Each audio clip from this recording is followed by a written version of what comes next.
గారికి పుస్తకంతో పట్టు గారి శాల్వతో గారి సన్మానం చేస్తున్నారు. ఈ రకంగా మోడీ గారి నాయకత్వం, నరేంద్ర మోడీ గారి నాయకత్వం. మిత్రులారా, ఈరోజు తెలంగాణ రాష్ట్రంలో तेलंगाना के कार्यकर्ताओं को मेरी व्यक्तिगत प्रार्थना है और मैं विश्वास करता हूं कि आप मेरी बात मानोगे। बताऊं देखिए, कुछ लोग निराशा के कारण, हताशा के कारण,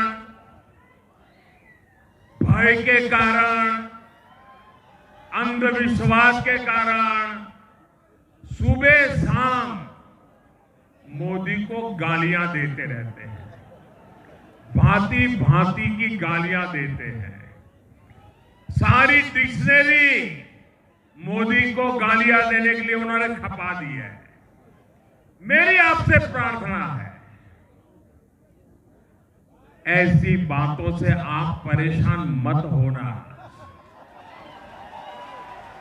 उनके पास गालियों के सिवा देने के लिए बचा क्या है भाई? आप बिल्कुल परेशान मत हो जाइए। और मैं तो पिछले 20-22 साल से बड़ी वैरायटी की गालियां खा चुका हूं। मेहरबानी करके इससे जरा भी परेशान मत होइए। शाम को उन गालियों को, उस पर बड़ी हंसी मजाक कीजिए, बढ़िया चाय पीजिए और दूसरे दिन सुबह कमल खिलने वाला है, इस खुशी में आगे बढ़िए।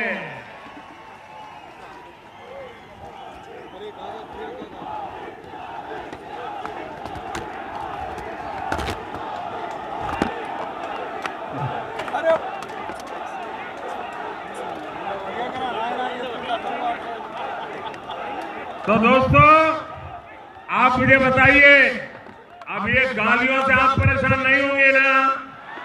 बिल्कुल नहीं होंगे ना? शाबाश। अरे सीना चौड़ा करके चलिए दोस्तों। देखिए, हमें याद रखना है, राजनीति सामान्य मानवी की सेवा करने और उनकी समस्या सुलझाने का माध्यम है। इसलिए राजनीति में हमारा एजेंडा, हमारा मकसद हमेशा सकारात्मक होना चाहिए, सेवा भाव से भरा होना चाहिए। लेकिन यहां तेलंगाना में जिन लोगों को सत्ता मिली, उनका सारा ध्यान मोदी को गाली देने और भाजपा को कोसने में लगा रहता है। मुझे कभी कभी लोग पूछते हैं कि मोदी जी आप थकते नहीं हो? अब कल मैं दिल्ली में था सुबह, फिर कर्नाटका में, फिर तमिलनाडु में, फिर रात को आंध्र में और अभी तेलंगाना में।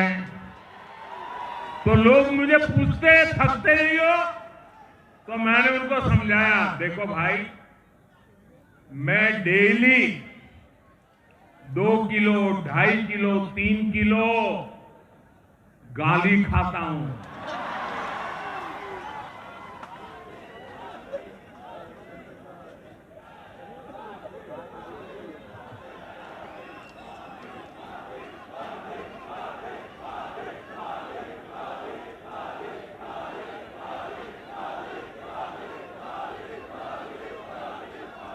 और परमात्मा ने मेरे भीतर ऐसी रचना कर दी है, ईश्वर ने ऐसे आशीर्वाद दिए हैं कि ये सारी गालियां मेरे अंदर प्रोसेस होके न्यूट्रिशन में कन्वर्ट हो जाती है।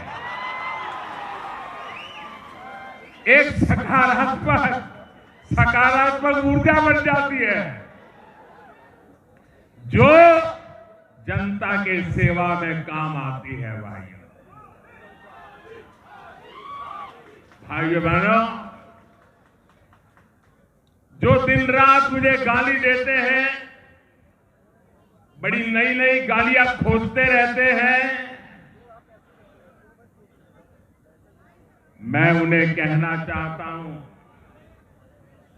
अगर आप मोदी को कितनी ही गालियां दीजिए, हम हजम कर जाएंगे। भाजपा को गाली दीजिए, हमें कोई समस्या नहीं है, हम तो ऐसे ही बड़े हुए हैं। लेकिन अगर तेलंगाना के लोगों को गाली दी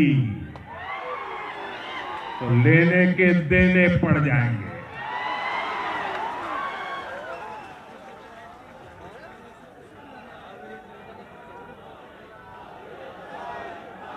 यहां के लोगों के सपनों से खिलवाड़ किया तो मुकाबला बहुत रंगीन हो जाएगा, समझ लीजिए।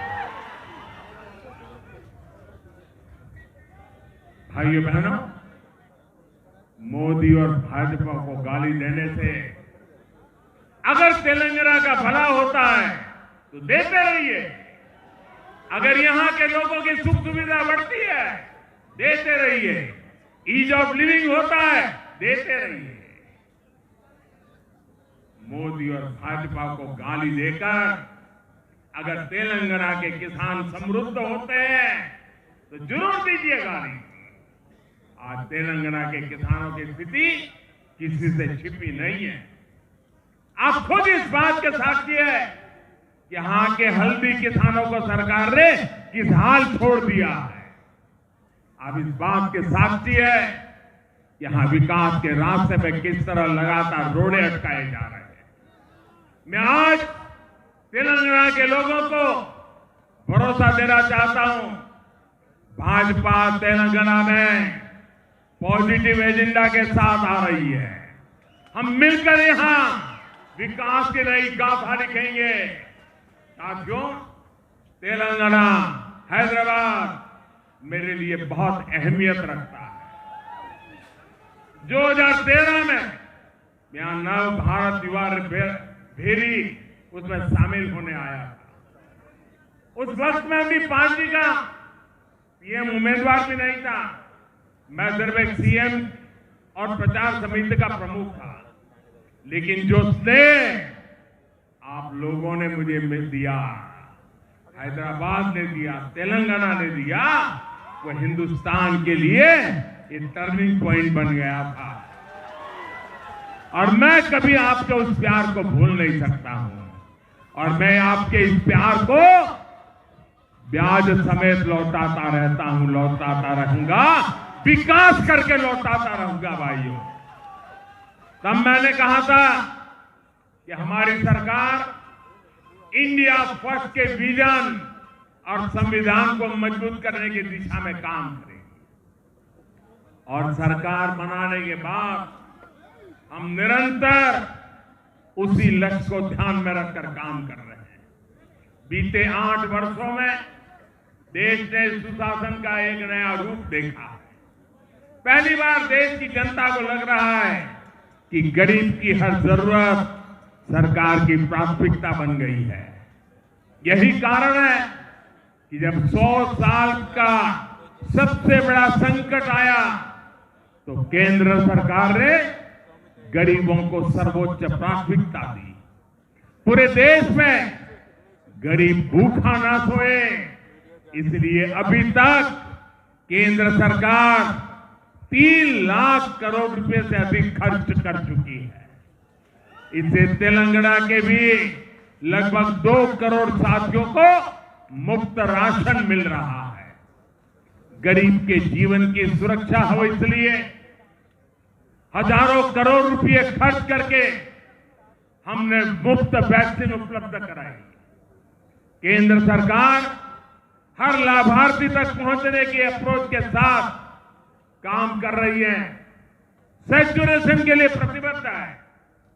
लेकिन आप ये भी जानते हैं कि तेलंगाना में यहां की सरकार को गरीब के लिए होने वाले विकास कार्यों में परेशानी है। केंद्र सरकार की सारी कोशिशों के बावजूद यहां की सरकार ने पीएम आवास योजना के घर बनाने में रोड़े अटका दिए।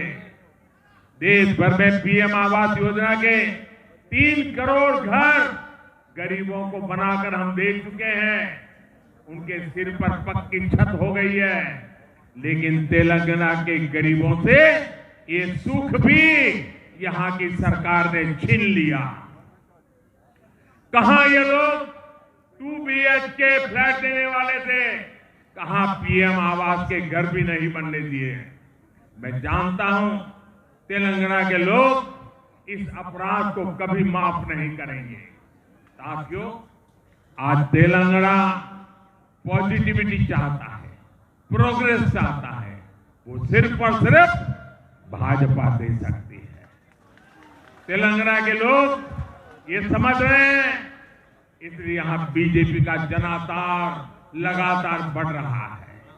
और आज जो तेलंगाना में सबको दिख रहा है, ये बीते 8 वर्षों में पूरे देश का ट्रेंड है।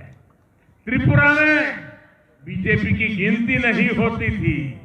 हमारे कार्यकर्ताओं ने संघर्ष किया, जनता के मुद्दों को उठाया, आज वहां बीजेपी की मजबूत सरकार है। इसी तरह असम, अरुणाचल प्रदेश, हरियाणा, इन सभी राज्यों में हम लोगों की सेवा में लगे रहे और जनता जनार्दन ने हमें भरपूर आशीर्वाद दिया। अब तो बीजेपी की सरकारें जहां एक बार बन जाती है, वहां बार बार बीजेपी सरकार बन रही है। भाइयों बहनों, बीजेपी के प्रति ये विश्वास सुशासन के कारण है। वो सुशासन जिसके मूल में सबका साथ, सबका विकास, सबका विश्वास और सबका प्रयास का फल है। बीजेपी वो पार्टी है जो युवाओं की पार्टी है, गरीब के हित में सरकार चलाती है। अब तेलंगाना में भी हमें भाजपा को निरंतर मजबूत करना है। तेलंगाना को भ्रष्टाचार और परिवार के शिकंजे से मुक्त करना हमारा कर्तव्य है। मुझे भाजपा के लाखों कार्यकर्ताओं पर भरोसा है और आपका ये जो जुस्सा मैं देख रहा हूं, मुझे भी नई ऊर्जा मिलती है। मैं फिर एक बार आपको बहुत बहुत बधाई देता हूं, बहुत बहुत शुभकामनाएं देता हूं और आपकी निष्ठा को नमन करते हुए मेरे साथ बोलिए, भारत माता की, भारत माता की।